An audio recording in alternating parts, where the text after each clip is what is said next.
tentang hipotiroid ya Bang. Jadi.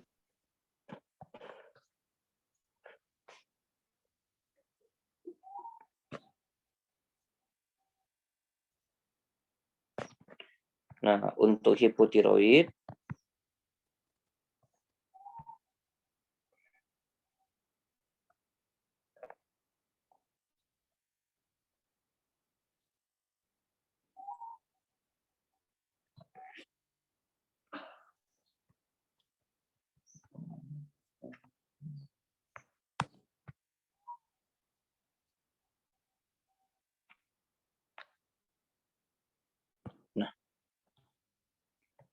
hipotiroid ini kebalikan dari hipotiroid gejalanya. Nah, kalau hipertiroid kelebihan hormon tiroid, hipo ini berarti kekurangan hormon tiroid. Gejalanya memang sangat bertolak belakang. Nah, di mana tubuh si pasien gagal mensintesis hormon tiroid. Ya, klasifikasinya sama Bang. Ada yang primer, ada yang sentral, ada juga sentral ini sama dengan sekunder ya Bang. Sama dengan sekunder. Ada juga bisa disebabkan oleh penyebab-penyebab yang lainnya. Contoh kalau yang primer ini kerusakan kelenjar tiroid seperti kena radiasi. Jadi memang kelenjar tiroidnya yang mengalami kerusakan karena paparan radiasi, bisa juga karena pengobatan RAIU itu ya Bang. Nah, pengobatan RAIU atau radioaktif dari iodin. Kemudian bisa juga komplikasi dari tiroiditis, ya Bang? Efek samping dari RAIU itu ya? Bisa juga penyebabnya tiroiditis. Nah, kemarin kan kita bahas tiroiditis ini di awal, dia akan di awal ya, pas akut-akutnya itu pertama-tama dia masih hipertiroid. Tapi lama-lama kalau udah jadi kronik, contohnya tiroiditis Hashimoto, maka keluhannya bisa hipotiroid. Nah, kemudian dishormogenesis, memang hormonnya gangguan sintesis, memang dari bawaan lahir sudah terganggu. Atau hipotiroidism transient sementara, ya.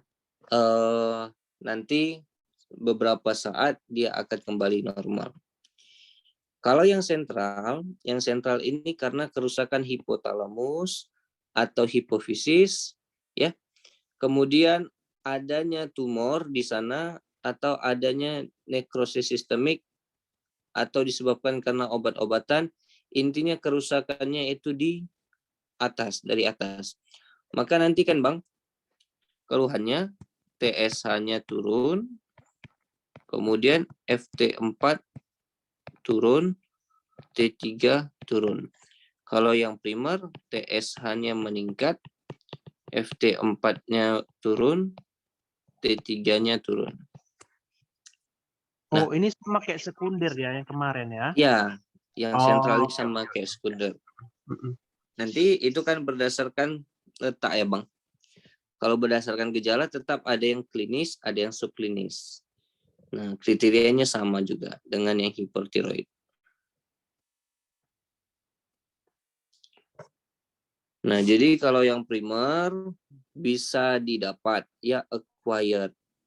Contohnya, tiroiditis Hashimoto, defisiensi iodium. Bisa juga secara kongenital, artinya memang kelainan bawaan, adanya mutasi pada gen, namanya pendrin, kemudian pasiennya kekurangan TPO. TPO ini salah satu apa juga ya Bang, enzim untuk dibutuhkan untuk mensintesis iodium. Nah, kalau tidak ada enzim ini, sintesis tiroid juga akan terganggu. Gangguan sintesis tiroglobulin ini tempat disimpannya si tiroid, penyimpanannya. Nah, oke. Kalau yang sementara, ya, ini sering terjadi kasusnya pada tiroiditis postpartum. Terjadi hanya ketika setelah melahirkan, nanti beberapa saat kemudian keluhannya akan menghilang. Kemudian hipotiroid konsumtif. Nah, ini misalnya pada pasien-pasien hemangioma, pada pasien-pasien hemangioendotelioma, dan lain sebagainya. Nah, kalau yang sentral ini intinya kelainannya dari hipofisis. Memang masalahnya itu dari hasil TSH, dari cara dia menghasilkan TSH. Itu yang didapat. Yang didapat nanti ada kelainan pada hipofisis, contohnya nanti pemberian retinoid X-reseptor agonis atau bexaroten. Ini bisa merusak hipofisis atau hipotalamus sehingga terjadi hipotiroid. Kemudian kalau yang kongenital, ya, memang kekurangan TSH atau kelainan struktur dari TSH-nya sendiri. Nah, kemudian ada jenis yang resisten hormon tiroid. Hormon tiroidnya dihasilkan tapi tidak bisa melakukan fungsi. Ya, jadi pada reseptornya nanti yang bermasalah. Nah, jadi tidak bisa dia berikatan dengan reseptornya, tidak bisa melakukan fungsinya. Nah, kemudian kita bedakan berdasarkan penyebab. Berdasarkan penyebab, ada yang tiroiditis Hashimoto. Apa itu tiroiditis Hashimoto? Terjadi peningkatan, ini diingat ya Bang, ada infiltrasi sel limfosit ke dalam jaringan tiroid. Jadi di dalam jaringan tiroid itu kalau kita lakukan pemeriksaan FNAB, kita lihat di bawah mikroskop ada terlihat limfosit di sana. Dan terbentuk inti germina dan metaplasia oksifilik. Nanti tandanya lagi di sana terjadi fibrosis ringan sedang dan tidak terbentuknya folikel tiroid. Nah, ini nanti sering sekali di soal disertai pemeriksaan anti-TPO-nya positif. Anti-TPO positif, anti-tiroid peroxidase positif. Ini SHFT4-nya gimana? Turun. Berarti Semua ini masuk ke dalam hipotiroid, Bang. Berarti FT4, T3-nya turun. Yang primer. Yang primer, Bang. Kalau yang Hashimoto. Oke. Turun dia. Nah, kemudian ini kita buat gini ya, Bang. TSH naik, FT4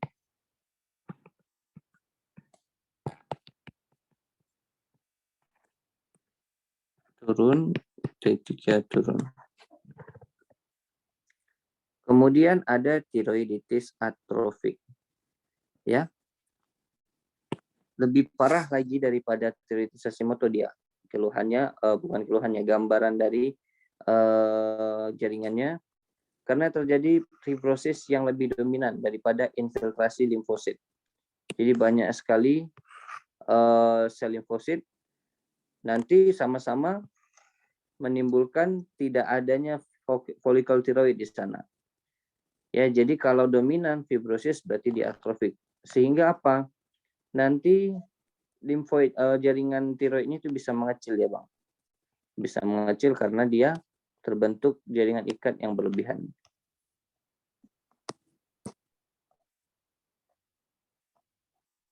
Nah, kemudian kalau penyebab dari kekurangan hormon tiroid, hipotiroid ini bisa disebabkan oleh ini, defisiensi yodium.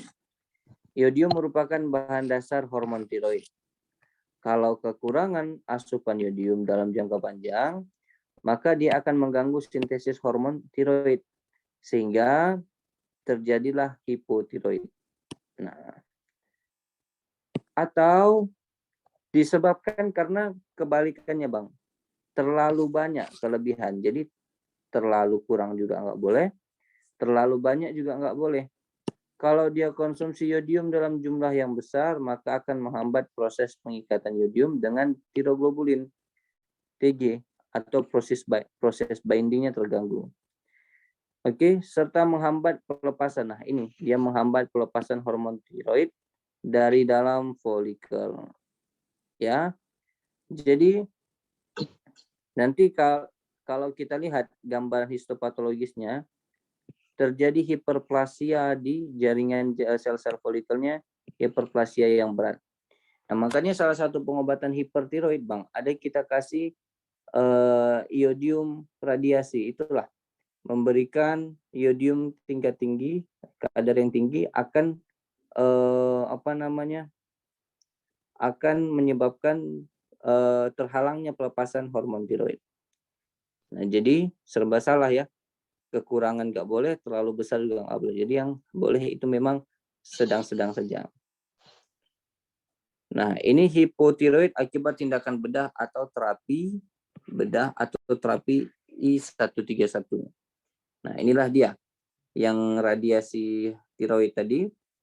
Hipotiroid yang terjadi akibat terlalu banyaknya sel kelenjar yang terangkat dari pembedahan atau rusak akibat proses ablasi. Ablasi berarti radiasi dari iodium. Itulah yang 131 tadi. Sehingga apa? Kelenjarnya terlalu banyak rusak, akibatnya tidak mampu memproduksi cukup hormon tiroid. Hipotiroid kongenital. Hipotiroid kongenital ini ciri khasnya nanti ketika lahir dia langsung hipotiroid. Nah, kemudian berlangsung secara permanen, bisa juga sementara, tapi lebih sering yang permanen. Nah, ini paling sering disebabkan karena ibu hamil. Ibu hamil mengkonsumsi obat tiroid. Ibu hamil minum metimazol yang paling sering ya. Makanya kalau dia trimester pertama yang paling aman propil tiouracil.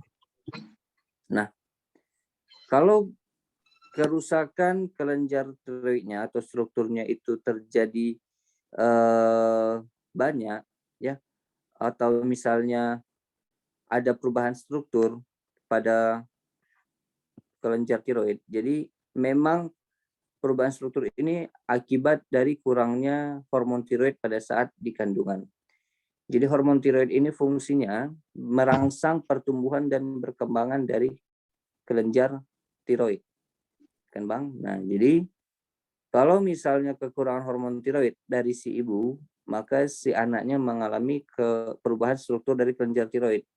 Nanti lama-lama dia akan mengalami atrofi, ya, hipoplasia jadi kelenjar tiroidnya. Nah, aplasia atau hipoplasia. Untuk gejala klinis dari hipotiroid, nah, kebalikan dari hipertiroid. Kalau hipertiroid kan dia banyak makan, nggak gemuk-gemuk. Kalau hipotiroid malah kebalikannya. Dia sedikit makan dengan nafsu makan, dengan berat badan yang bertambah. Ya, berat badannya bertambah tapi nafsu makannya berkurang. Kemudian kulitnya, kemudian dia tidak tahan terhadap suhu dingin. Kalau yang hipertiroid kan tidak tahan terhadap suhu panas. Nah, kalau yang hipertiroid bisa ada diare, di sini jadi konstipasi. Ya. Yang sering lagi di sini itu aja yang sering, Bang. Nah, paling sering di soal itu ya. Dan gangguan haid karena hormon tiroid digunakan untuk dia salah satu hormon steroid. Jadi juga fungsinya adalah membantu hormon seks. Jadi dia akan meningkatkan kinerja dari DHEA, dari estrogen, dari progesteron. Nah, tandanya kalau nanti dia dewasa, ya, kulitnya kering, rambutnya mudah patah. Kalau anak-anak, ya ini sering terjadi nanti makroglosia, lambat berbicara. Kemudian kasus yang parah akan menyebabkan mixed edem, bengkak-bengkak pada wajah dan kaki dan tangan. Untuk pemeriksaan penunjangnya, ya, Dari darah perifer kita bisa jumpai nanti terdapat sitopenia. Ya, terdapat kekurangan sel-sel leukosit, bisa leukopenia dia. Yang paling penting nanti dinilai adalah antibodi TPO. Antibodi TPO ini sangat baik untuk mendiagnosis tiroiditis Hashimoto.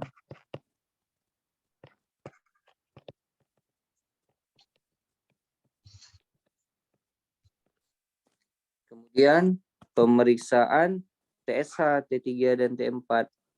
Nah, biopsi aspirasi pada struma kalau ada strumanya. Kemudian EKG ya untuk mencari komplikasi jantung. Nah, pada hipotiroid subklinik ya kebalikan dari yang hipotiroid subklinik. TSH-nya naik tapi kadar hormon tiroid dalam batas normal. Gejala dan tanda tidak ada atau minimal. Nah, jadi gejalanya kalaupun ada sangat minimal, sangat sulit untuk dikenali. Nah, jadi algoritmanya seperti ini, Bang. Pasien datang ya kan dengan keluhan-keluhan hipotiroid, maka yang kita ukur pertama sekali adalah TSH. Kalau TSH-nya meningkat ya, kemudian ukurlah si FT4, unbound T4, berarti FT4 di sini. Kemudian kalau hasilnya normal, jawabannya berarti hipotiroid yang ringan. Kalau hasilnya rendah, jawabannya berarti primer hipotiroid. Hipotiroid yang ringan ini sama dengan subklinik ya, Bang. Nah, kita lihat yang primer hipotiroid. Kita lihat apakah TPO antibody ya, tiroid peroksidase antibodinya positif atau enggak. Kalau positif berarti autoimun hipotiroidism. Contohnya siapa? Contohnya si tiroiditis Hashimoto.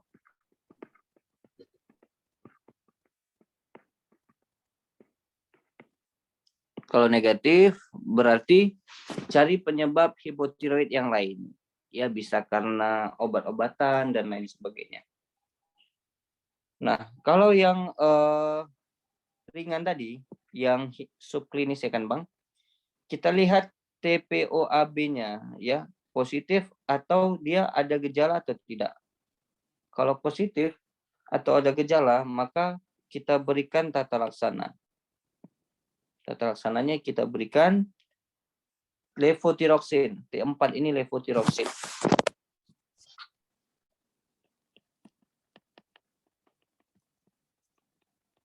Tapi kalau TPOAB-nya negatif, tidak ada gejala, maka tidak usah ditata laksana, cukup di follow up saja.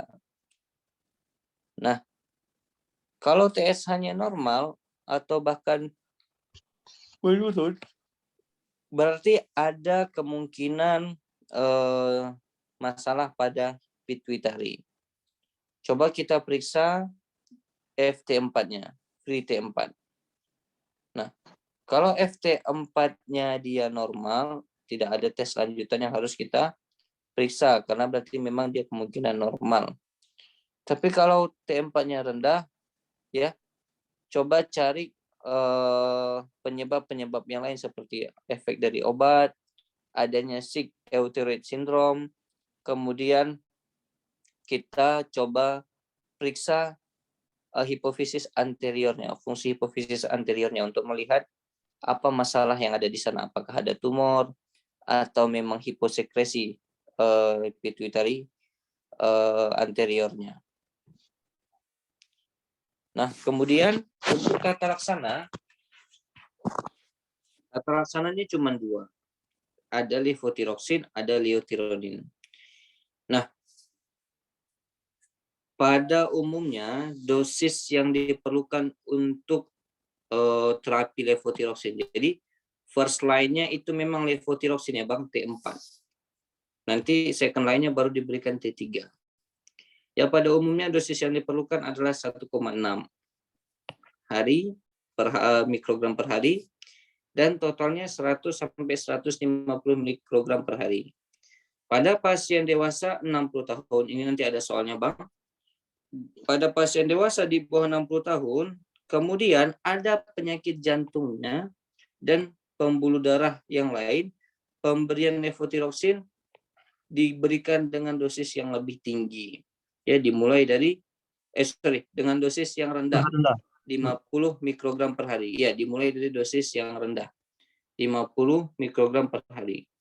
Kemudian kadar TSH diukur 2 bulan, dihitung dari mulai awal terapi yang tadi. Lama-lama nanti pelan-pelan dosis levotiroxin akan ditingkatkan. Kemudian apabila kadar TSH belum mencapai batas normal, maka kita tambahkan 12,5 sampai 25 mikrogram per hari setiap 2 bulan. Ya, sesuai dengan pemeriksaan kadar TSH. Nah, apabila sudah normal, maka nanti penurunan dosis sebesar 12,5 sampai 25 juga dilakukan apabila TSH menurun di bawah normal. Oke.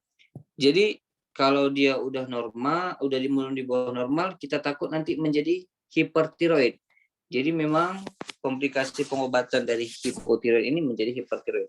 Kalau TSH-nya turun di bawah normal, itu nanti takut kita menjadi hipertiroid, maka kita turunkan 12,5 sampai 25 mikrogram per hari. Itu bukan hanya penyakit jantung kan, Dek? Kan mana tahu kalau seandainya penyakit-penyakit yang lain pun harus kita pantau juga kan, Dek? Iya, penyakit pembuluh darah apa saja bisa stroke. Iya kan? Dengan Tapi kalau catatan pasiennya umurnya di bawah 60 tahun ya, Bang. oh iya. Tapi kalau jantung harus dimulai dari 50 katanya ya. Iya, dimulai dari 50 dosis rendah. Iya, Dek. Karena kan kita takut pemberian F4 ini kan nanti reseptor hormon tiroid kan ada di jantung. Nah, jadi kan memperberat kerja jantung, meningkatkan heart rate jantung. Sehingga kita takut komplikasi jantungnya lebih parah. Makanya harus dimulai dari dosis yang rendah. Nah, kemudian liutironin. Liutironin ini T3. Nah, liutironin ini T3. Sebenarnya tidak terlalu direkomendasikan, tapi untuk pasien tanpa penyakit jantung bisa kita berikan tidak terlalu direkomendasikan ya. Jadi kalau dia pasiennya ada tanpa penyakit jantung, itu lebih terpilih dia yang levotiroxin yang seperti tadi yang kita bilang. Tapi di sini referensi yang lain lagi. Tapi intinya sama, Bang. Intinya sama. Kalau dia tanpa penyakit jantung dimulai dari 1,5 mikrogram per kilogram berat badan per hari. Kalau ada penyakit jantungnya, maka kita mulai dari dosis yang rendah dulu, ya 25 sampai 50 mikrogram per hari. Kemudian untuk pasien yang lebih tua dan ada sakit jantungnya, ya ini kalau dia ada sakit jantung dan pasiennya yang lebih tua.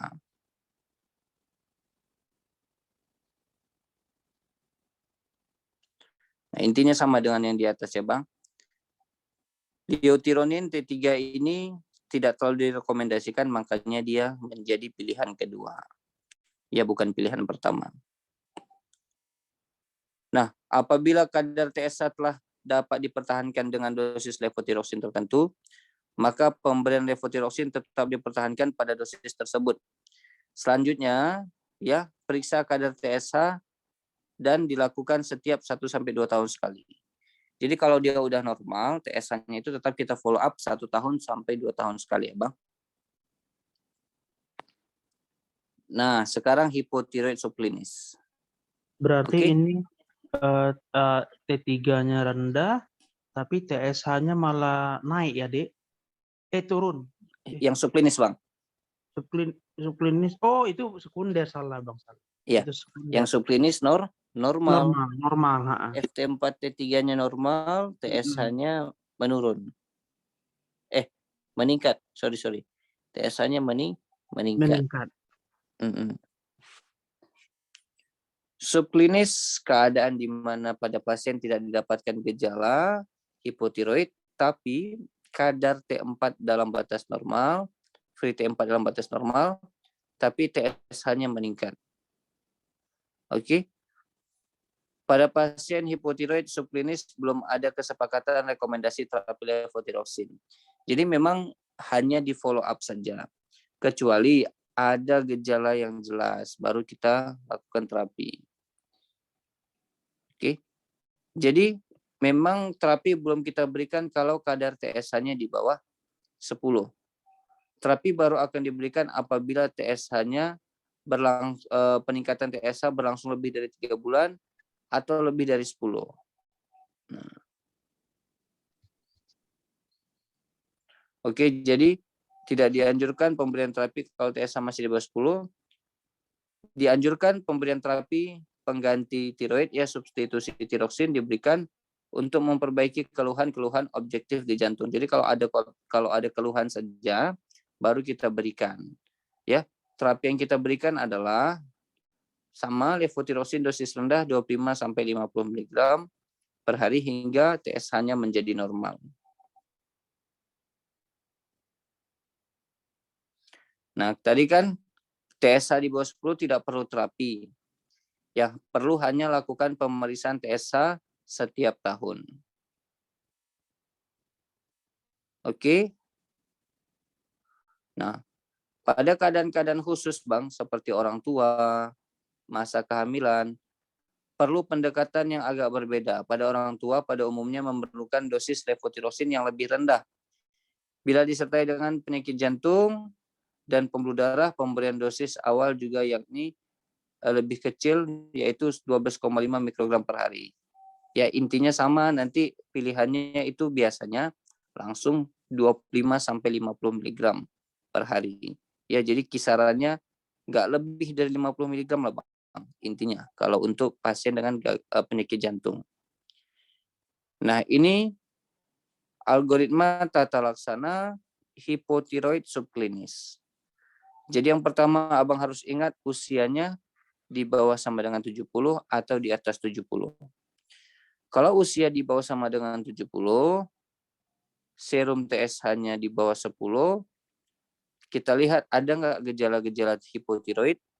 Ya, ini kita udah tegakkan dia hipotiroid subklinis ya, Bang. Udah tegak dia hipotiroid subklinis, kemudian usianya di bawah sama dengan 70, TSH-nya di bawah 10, kita lihat ada nggak gejala-gejala hipotiroid. Kalau tidak ada, maka hanya diobservasi saja, kita pemeriksaan ulang TSH-nya dan FT4-nya setiap 6 bulan. Nah, oke. Tapi kalau ada gejala, maka 3 bulan pertama coba kita berikan levotiroxin. Kemudian kita periksa lagi untuk melihat apakah ada respon terapi. TSH di bawah sama dengan 10, di atas sama dengan 10, langsung kita terapi levotiroxin. Nah, yang kedua, usia di atas 70. Usia di atas 70, TSH di bawah 10, ini tidak perlu terapi, hanya diobservasi tiap 6 bulan. Kalau TSH di atas sama dengan 10, maka kita berikan levotiroxin jika memang ada gejala-gejala dari hipotiroid. Ada gejala-gejala dari hipotiroid dan singkirkan harus kita singkirkan gejala-gejala dari kardiovaskular, Bang. Artinya kalau ada gejala kardiovaskular, hati-hati pemberian levotiroxin, harus dalam dosis rendah yang tadi. Ya, sekitar 25 sampai 50 mikrogram per hari. Nah, yang ini. Oke, sampai sini ada yang mau ditanya, Bang? Masih belum, Dek. Itu tapi harus kita tegakkan dulu tuh memang hipotiroid subklinis ya. Baru yang kedua, langkah pertama kan udah tegak. Yang langkah kedua, perhatikan usia. Langkah ketiga, perhatikan TSH. Berarti intinya kalau intinya sama sih, Bang. Usianya berapapun, asal TSH di atas sama dengan 10, kita coba mulai obati. Tapi kalau TSH di bawah 10, tanpa gejala, kita hanya observasi, kalau ada gejala tetap diobati selama 3 bulan. Nah, yang di atas 70 ini sebenarnya ya levotirosin harusnya tidak usah terlalu maksudnya kalau bisa dihindari gitu ya. Tapi kalau tidak mungkin dihindari artinya memang gejalanya terlalu jelas, ya udah kita berikan dengan Dosis kecil syarat dulu. dengan syarat dosis yang rendah. Rendah. Oke deh. Oke, kemudian hipotiroid pada kehamilan. Ya. Jadi orang yang hamil mengalami hipotiroid ini berbahaya terhadap janin si anak. Ya, beberapa ahli merekomendasikan untuk pemeriksaan kadar TSH sebelum hamil atau segera setelah kehamilan ditegakkan. Oke, apabila TSH-nya tinggi, artinya dia berisiko memiliki kehamilan tiroid, maka wanita yang sebelumnya mendapat terapi hipertiroid nah jadi gini maksudnya Bang. Siapa saja wanita yang berisiko terkena kelainan tiroid, yaitu hipotiroid. Ya, yang dimaksudkan di sini kelainan tiroid adalah hipotiroid. Bagi orang-orang yang mendapat terapi hipertiroidisme sebelumnya, contoh dia menggunakan metimazol, ya. Kemudian wanita dengan riwayat keluarga menderita kelainan tiroid di keluarga yang lain atau ada kelainan pada goiternya, ya, ada terjadi struma atau goiter. Nah, kemudian kalau dilihat kadar TSH-nya di atas sama dengan 2,5, ini dapat dianggap abnormal. Ya. Kadar TSH 2,5 sampai 10 tanpa penurunan tanpa penurunan FT4 dapat dianggap hipotiroid subklinik. Nah, jadi normalnya TSH itu berapa? Di bawah 2,5. Nih, Fikri tulisin ya, Bang. Normalnya di bawah 2,5. Jadi kalau hasilnya 2,5 sampai 10, ya ini kita lihat kadar FT4. Kalau FT4-nya normal berarti dia hipotiroid subklinis. Oke. Tapi kalau kadar TSH di atas 10, ini normal TSH ya. Normal TSH.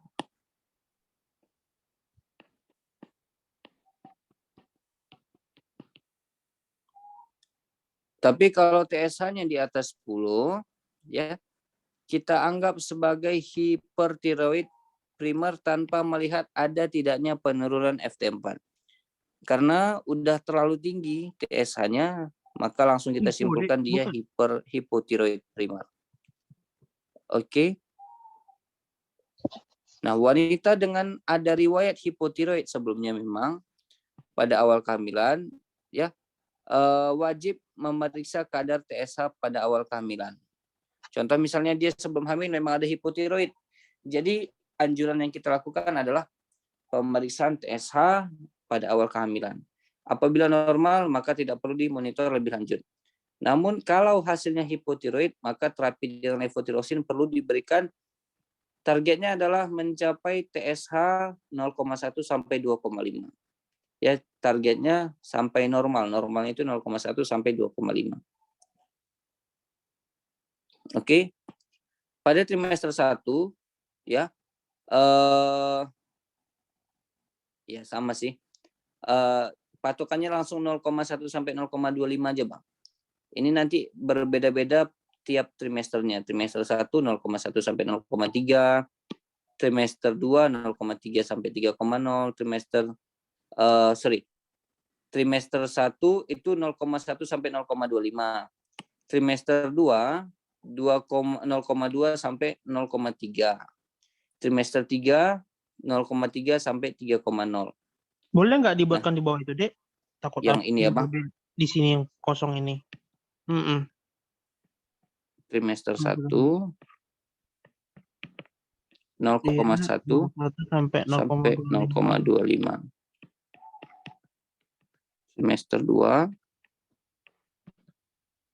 0,3 sampai 0,2. 0,2 sampai 0,3. Trimester 3, 0,3 sampai 3,0. Nah, kemudian terapi hipotiroid pada kehamilan sama dengan pasien yang tidak hamil. Hanya saja levotiroxin, kebutuhan levotiroxin saat kehamilan itu akan meningkat 25 sampai 50%. Jadi terapinya bisa kita tingkatkan juga. Kemudian lakukan tes fungsi tiroid setiap 6 sampai 8 minggu selama kehamilan. Apabila ada perubahan, maka apabila terdapat perubahan pada dosis levotiroxin, maka tes fungsi tiroid harus dilakukan 4 minggu kemudian. Setiap kita mau menurunkan dosis atau meningkatkan dosis, jadi pemeriksaan fungsi tiroidnya harus dipercepat 4 minggu, setiap 4 minggu. Setelah melahirkan, maka dosis levotiroxin kembali seperti yang tidak hamil. Oke. Nah, jadi yang bisa kita berikan adalah suplemen kehamilan yang mengandung zat besi. Zat besi, suplemen kehamilan yang mengandung zat besi dapat menurunkan absorpsi hormon tiroid pada saluran cerna, sehingga harus dilakukan berjarak, ya. Pemberiannya harus berjarak. Minimal 2 sampai 3 jam dari konsumsi levotiroxin. Nah, ini kesimpulannya, Bang. Tiroiditis kemarin kan ada yang tiroiditis akut, tiroiditis subakut, sama tiroiditis kronis. Yang akut ini biasanya masih gejala-gejala hipertiroid. Kalau tiroiditis kronik, ini udah gejala-gejala hipotiroid. Contohnya siapa? Contohnya ada tiroiditis Hashimoto. Nah, kita lihat hipotiroid banyak sekali penyebabnya. Salah satu penyebab utama tadi adalah kelainan memang ini ya, Bang, memang dari kerusakan kelenjar tiroid akibat autoimun bisa, ya. Yang paling sering autoimun. Kalau penyebabnya autoimun ini kita sebut nanti dia yang tiroiditis Hashimoto. Kemudian kurangnya iodium ini juga sering terjadi, terutama pada kasus-kasus struma endemik yang terjadi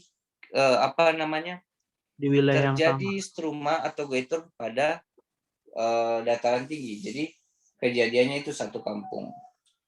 Atau penggunaan obat hipertiroid jangka waktu yang lama. Gejalanya tadi kebalikan gejala hipertiroid. Kemudian kalau kita lihat fungsi tiroidnya, ya, TSH-nya meningkat, FT3 dan FT4-nya menurun. Bisa kita lakukan pemeriksaan pakai scoring, ya. Nama scoringnya Bile-Wilks. Kemudian kalau dari FNAB dijumpai ada Hartle cell, ya, jadi ada namanya Hartle cell, Ashkenazi cell, itu ciri khas pada Hashimoto tiroiditis, ya. Disertai dengan adanya ini, Bang, anti TPO yang positif. Nah, obatnya pakai T4, ya, FT4 levotiroxin. Ini yang first line.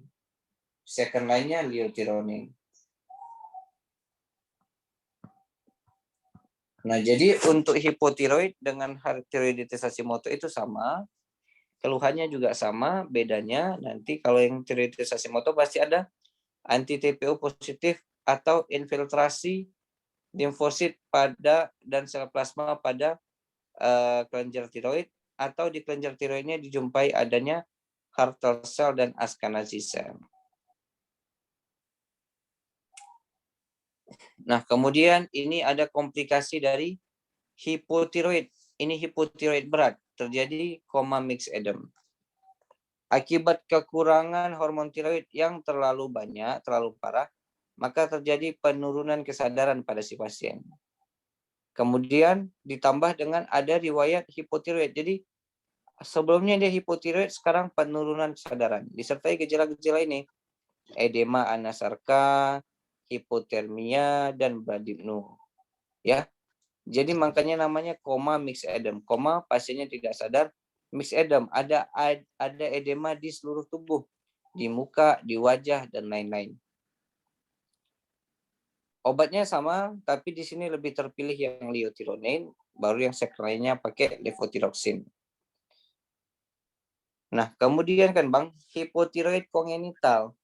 Ini yang memang dari lahir didapatkan. Nama lainnya kreatinism. Penyebab tersering adalah ibu hamil menggunakan obat tiroid. Nah, hormon tiroid ini kan dibutuhkan juga untuk pertumbuhan. Jadi kalau anak bayi kekurangan hormon tiroid, maka pertumbuhannya terhambat. Nah, nanti tubuhnya akan pendek, ya di bawah 147 cm. Ini kalau udah besar ya Bang. Misalnya kan dia udah usia sekolah atau usia SMP, tinggi badannya di bawah 147. Dan harus disertai IQ-nya tidak normal, IQ-nya rendah. Pasiennya harus retardasi mental. Karena kalau ada nanti di sini kan Bang, kreatinisme versus dwarfism. Dwarfisme. Apa bedanya? Apa tuh? Kalau kreatinisme, persamaannya dulu. Persamaan sama-sama tubuh pendek.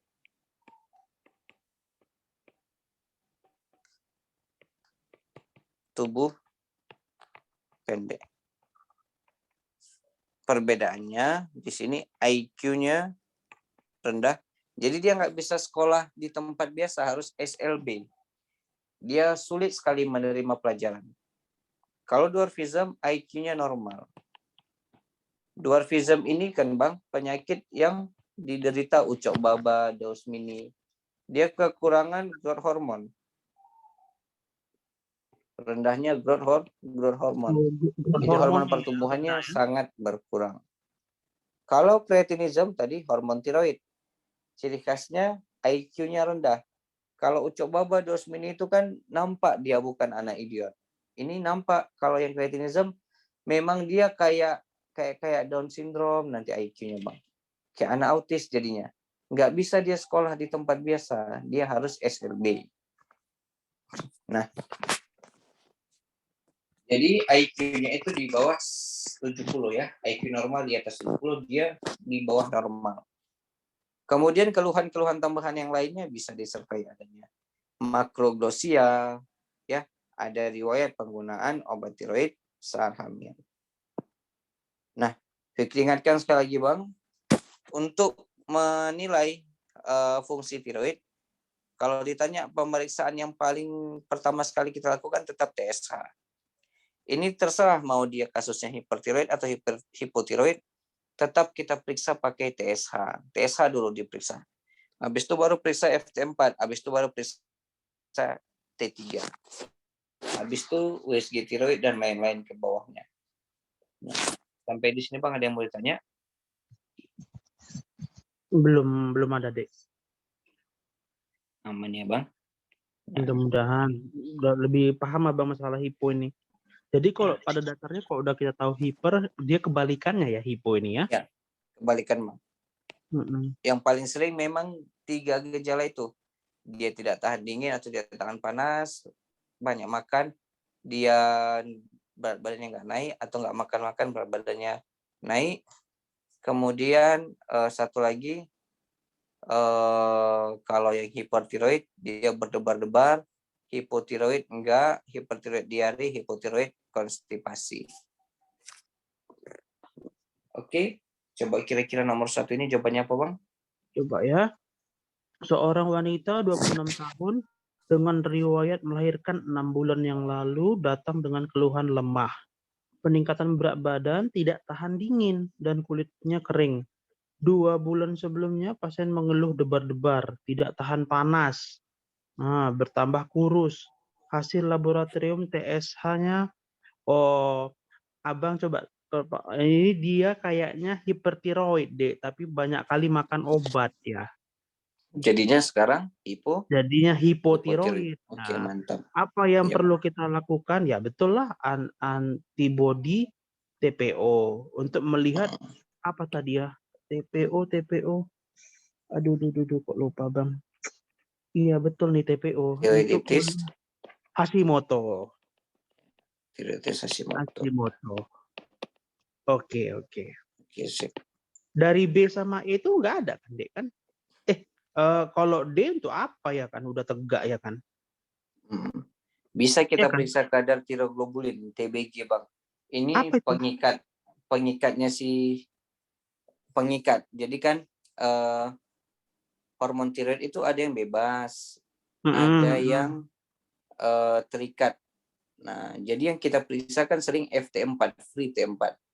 Kalau kita Oh, periksa T4 aja, T4-nya itu berikatan dengan TBG, tiroglobulin binding, ya. Nah, thyroid binding globulin. Nah, jadi tapi jarang ya. kenapa kita periksa ini? Kalau misalnya tiroglobulinnya meningkat, Bang, nanti bisa seolah-olah hormon tiroidnya meningkat juga. Jadi pseudo palsu. Padahal yang meningkat sih tiroglobulinnya. Nah, jadi ini bisa membedakan, nggak ada sih, jarang kita periksa. Ini hanya untuk mengetahui apakah peningkatan hormon tiroidnya memang murni atau karena sebab dari pengikatnya yang meningkat. Jadi seolah-olah nanti hormon tiroidnya juga Fikri, akan meningkat.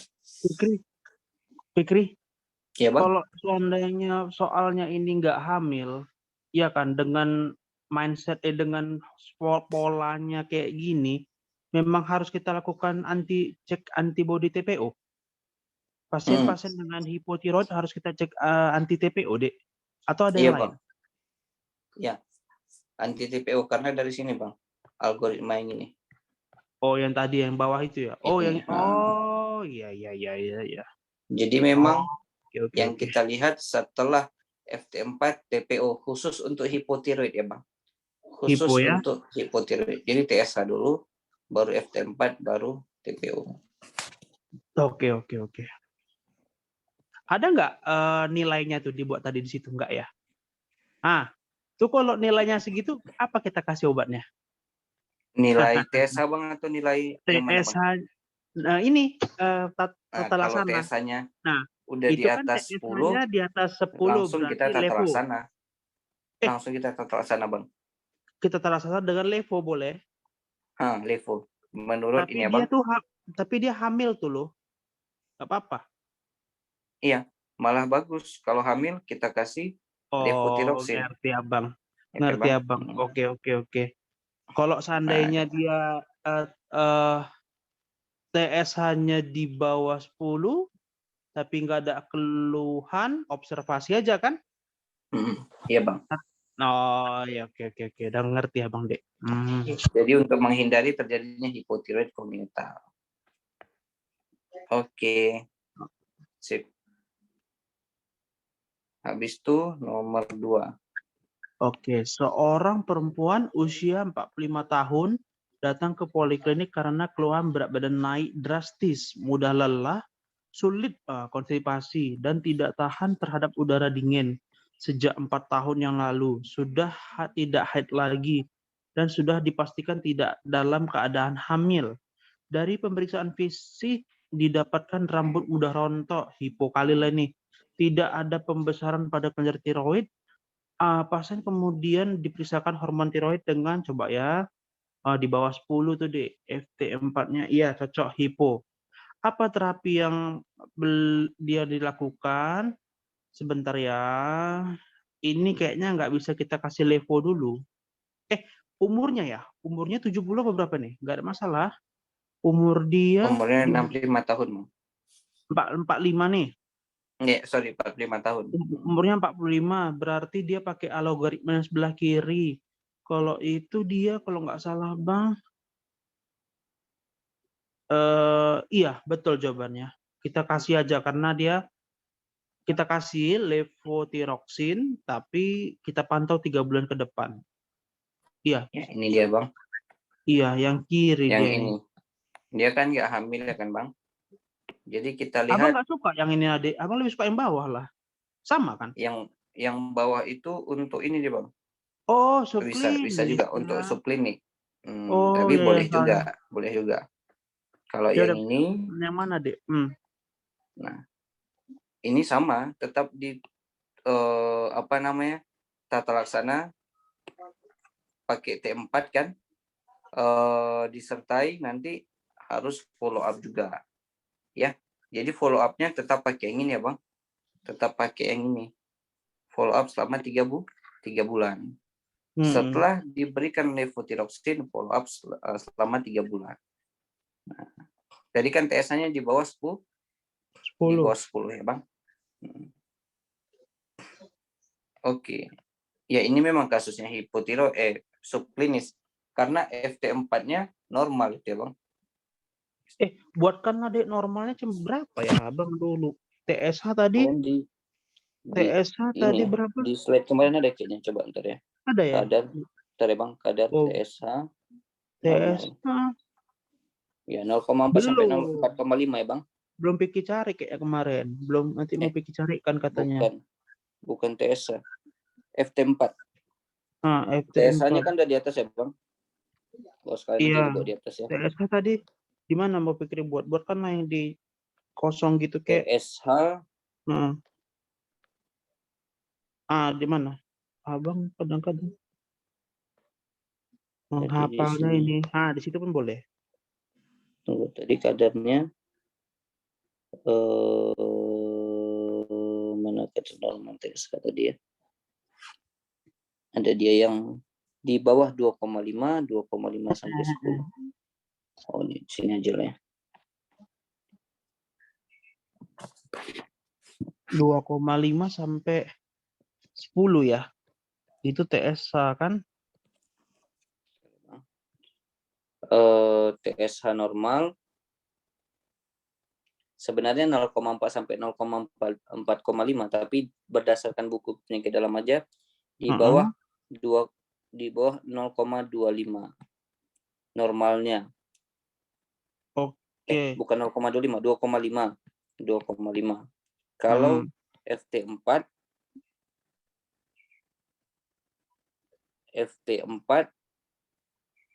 sorry ya, ini FT4 kadar FT4 normal. Kadang ada mau soalnya baik kan di TSH dalam kurung dikasih tahu nomor nilai normalnya. Kadang nggak kayak gini lah. 0,7 sampai Dikasih tahu kan juga 1,8 loh.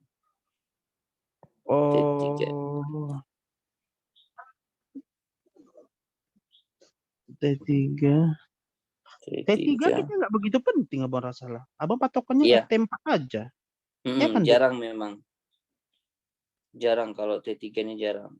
Dia 80 sampai 180. Tapi ini pikogram ya Bang, pikogram per mililiter. Makanya dia lebih tinggi kadarnya.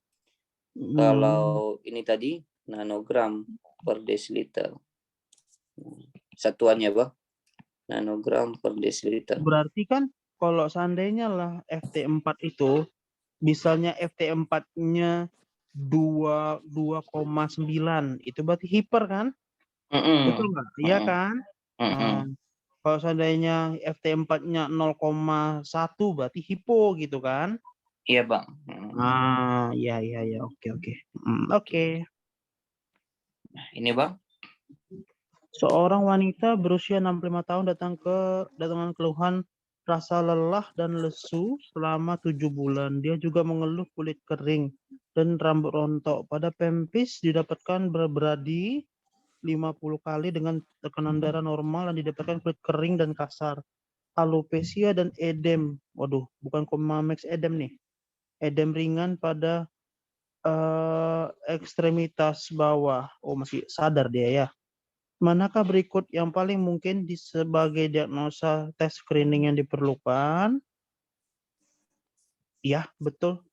Sebentar. Paling pertama kali memang kita lakukan TSH. Berarti entok, dodol, cantik, salah semua itu.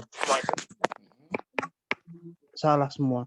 Kenapa kita pilih hipo, Abang? Karena ada beradi keluhan-keluhannya, Dek. Itu aja sih. Kalau hiper kan malah kebalikannya. Malah itu tadi Abang Ya, rasa tadi yang takikardia. alopecia, Kalau edem, hiper dia malah takikardia di sini, bradikardi. bradi, edem Kemudian ini kan udah udah khas ada sekali. edema bang. Udah khas sekali. Edema ini ada di tiroid ya bang. Mm-mm. Yang ayam.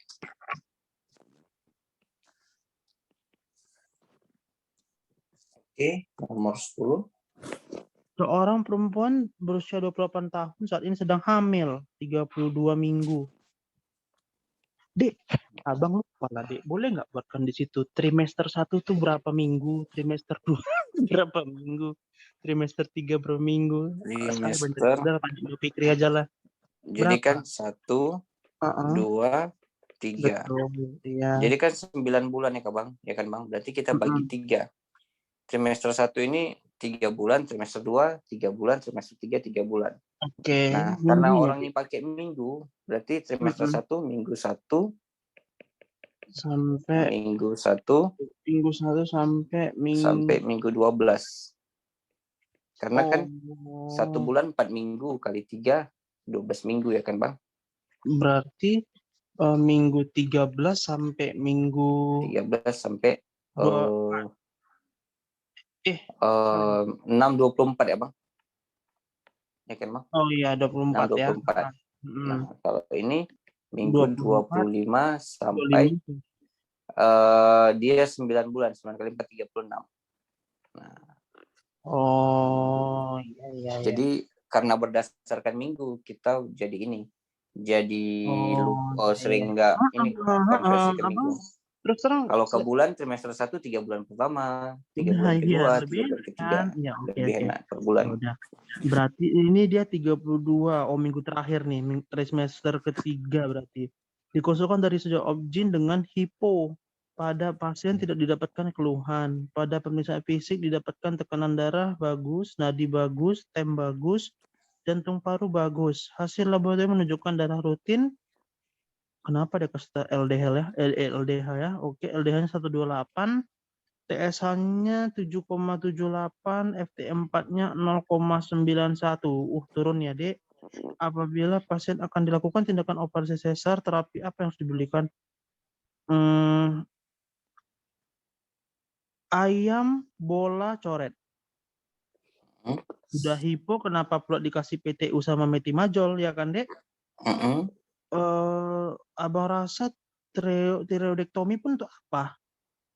Iya, nggak Kan ada keluhan ya Bang. ada modul, iya kan? Malah makin bahaya ya. Makin Iya. hipotiroid. Propanolol abang rasa nggak usah, ini main tepes-tepes aja bang. Propanolol nggak ada bagus nadinya itu kan 72 untuk apa? Ya pasti memang levotiroxin. Emang kan dia hipo gitu ya kan. Hipotiroid ya kan Bang? Tadi dosisnya pada orang hamil yang pakai 3 itu ya, yang kalau trimester 1 0, buatkan disebutnya deh.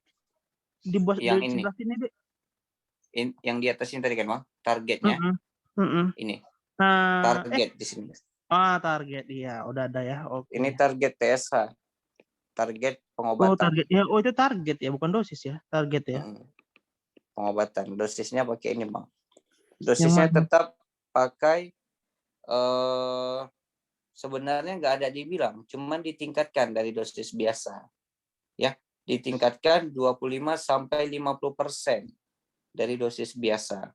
Artinya kalau biasa dia pakai 50 mikrogram, ya, maka tingkatkan jadi 75. Misalnya kan 50% dari situ. Nah, tingkatkan 75 mikrogram. Oke. 25 sampai 50% ya.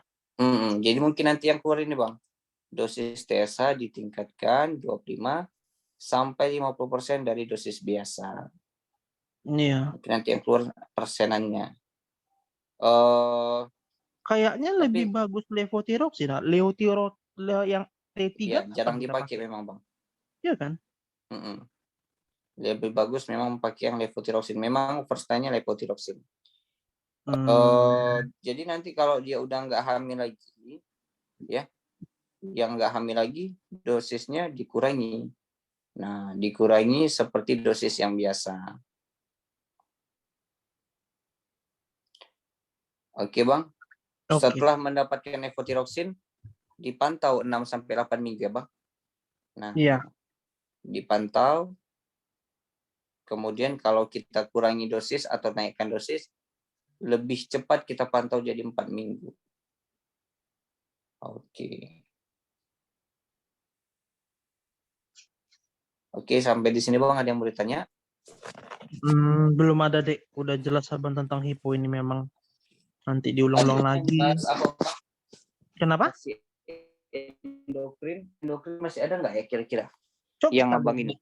Tapi yang Abang mau. terus terang, kayaknya sih udah semua ini. Paling casing disease itulah kayaknya. Tapi itu kayaknya nggak banyak kali. Nggak banyak ya casingnya? Iya. Oh, berarti nggak usah. Kayak mana menurut Fikri ya, Dek? Kondisi itu banyak itu dijumpai. Casing ada kan? Dia ada casing disease, ada casing apa? Casing disease, casing syndrome.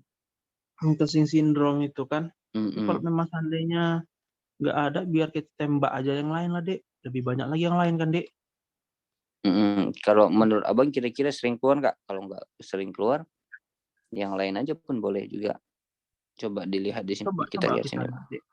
Masih banyak lagi nggak? Maksudnya paling kalau yang apa, yang seks apa itu kan, yang cewek jadi cowok apa makro itu, mikro apa fibrosis jarang itu keluar itu, Dek. Coba lihat di Endo. Coba ya, kayaknya ada semua sih. Coba itu udah ya, Dek. Udah. Tiroid pun tiroid udah ya, oke. Nah, kayak siat ini DI kan udah kamu jelaskan semalam kan sama Abang kan. Adrenal, dia di adrenal itu kan. Tulang ini jarang, Dek. Tulang ini jarang ini. Coba lagi. Ini nanti bisa kita masukkan ke psikosomatik kayaknya. Kelainan reproduksi ini kan. Bisa Bang. Metabolisme ini nggak ada. Udahlah. Tembak aja lah, Dek, yang lain, Dek. Kemana, Bang? Tembak aja lah yang lain, Dek. Bentar ya, Abang tadi pinginnya kalau nggak PPOK infeksi, Dek. PPOK. Kalau nggak paru infeksi, mana dulu bagus, Dek? Tropmed.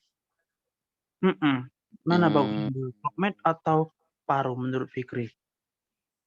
Kalau paru, Abang lemah kali di membedakan Spiro dengan PPO itu sering kali keluar. Pasti wajib keluar 2 soal lagi loh. Yaudah, PPOK aja dulu, Bang.